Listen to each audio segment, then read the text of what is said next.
Hi everyone, I am Savita Sharma. Welcome to Savita's tutorials. आज की video में हम DC3 इंपॉर्टेंट क्वेश्चन डिस्कस करेंगे। एक रिवीजन वीडियो है ये।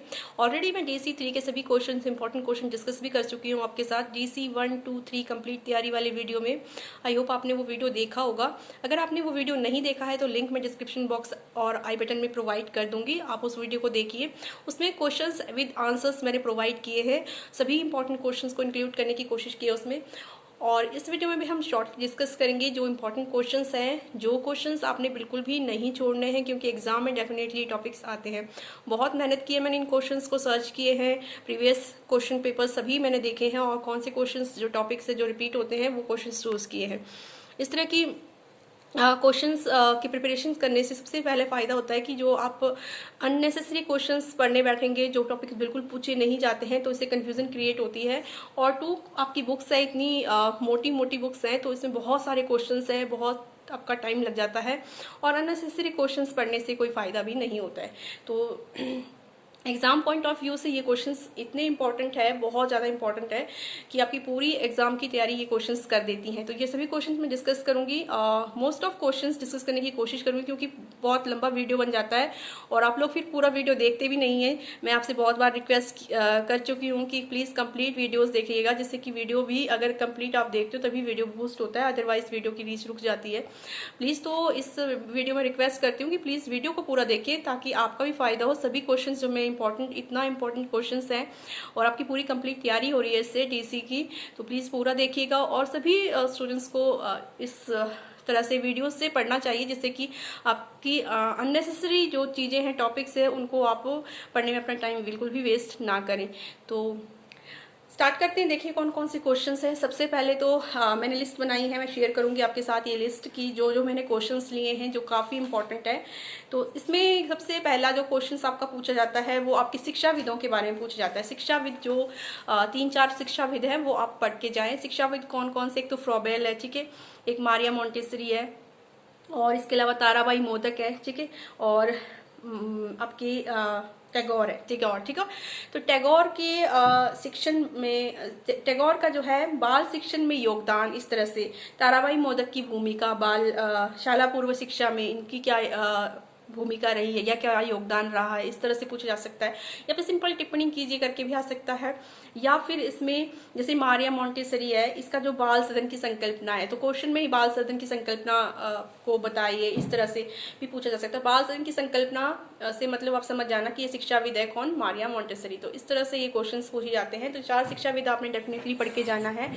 और इसके अलावा नेक्स्ट क्वेश्चन आपका ECCE कार्यक्रम पर बेस्ड आता है।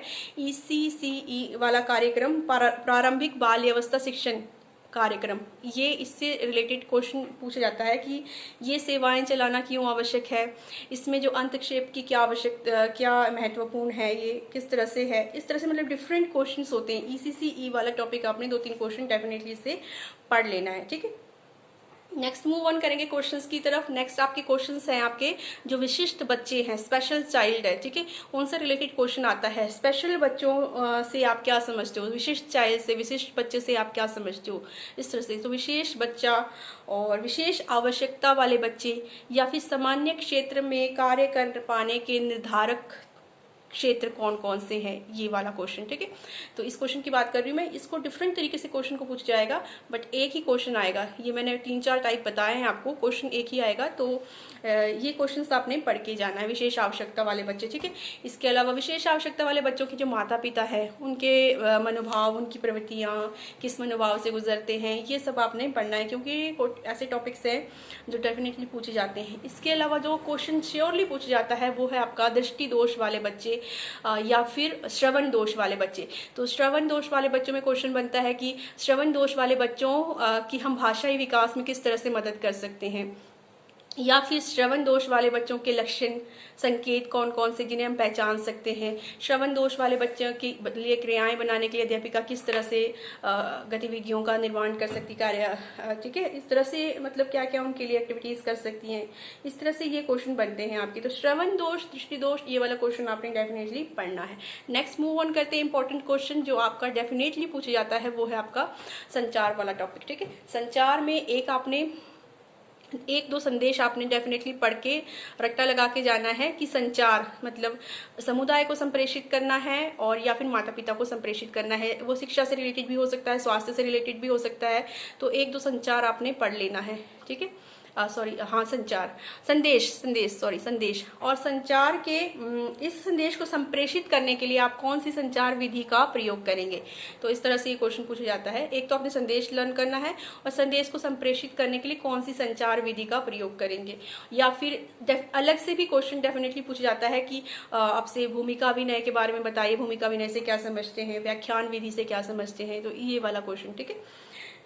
महिला से महिला कार्यनीति, महिला से महिला संचार की, महिला से महिला कार्यनीति, संचार की बच्चे से बच्चे कार्यनीति, ये दोनों ही क्वेश्चन काफी इंपॉर्टेंट है। इसके अलावा नेक्स्ट मूव ऑन करते हैं। जो इंपॉर्टेंट टॉपिक है आपके लिए वो आपका है क्षति को अपंगता में परिवर्तित होने से कैसे रोका जा सकता है। क्षति, अपंगता, इसको अलग अलग तरीके से इसको डिफाइन कीजिए, इसकी परिभाषा दीजिए, इस तरह से क्या है ये। ICDS कार्यक्रम से डेफिनेटली क्वेश्चन आते हैं। ICDS कार्यक्रम क्या है, इसकी समीक्षा कीजिए, इसका मूल्यांकन कीजिए, इसके सामने आने वाली समस्याएं कौन सी है, या फिर ICDS के लाभार्थी कौन कौन है, ठीक है। नेक्स्ट आपका मोबाइल क्रैशे, मोबाइल क्रैशे से रिलेटेड एक क्वेश्चन आता है कि मोबाइल क्रैशे की क्या आवश्यकता है, या फिर मोबाइल क्रैशे क्या है सिंपली, या इसकी क्या विशेषताएं हैं, ठीक है। शाला पूर्व अध्यापिका की भूमिका पर रिलेटेड एक क्वेश्चन डेफिनेटली आ सकता है। जैसे कि वो आपकी क्या आप उसको सलाह देंगे, जैसे कि क्रोधावेश वाला बच्चा है कोई कक्षा में, उसको किस तरह से उसको क्रियाएं करवानी है। मंद बुद्धि वाला बालक है कक्षा में, तो उसको किस तरह से क्रियाएं करवानी, उसके लिए आप उसको क्या सलाह देंगे शिक्षिका को। तो इस पर बेस्ड एक क्वेश्चन डेफिनेटली आता है। सभी क्वेश्चंस मैंने इंक्लूड किए हैं इसमें टॉपिक्स में। अगर आप ये वाले टॉपिक्स जो मैंने अभी शेयर किए आपके साथ, ये टॉपिक अगर आप पढ़ के जाते हो तो कुछ भी और पढ़ने की जरूरत नहीं है, क्योंकि इन्हीं टॉपिक्स में से क्वेश्चन घुमा फिरा के पूछे जाएंगे। आपने कंफ्यूज नहीं होना है इन क्वेश्चन में। जो भी आपने पढ़ के गए हैं आप उसके बारे में डिटेल में लिखे, अच्छे से लिखे, सोच समझकर, लेंथी लिखे, क्योंकि क्वेश्चन डेफिनेटली लॉन्ग में आएंगे आपको 10 मार्क्स, 15 मार्क्स, 12 मार्क्स, 8 मार्क्स तक। तो लॉन्ग लेंथी लिखने की कोशिश करें आप। All the best for your exam. Thank you.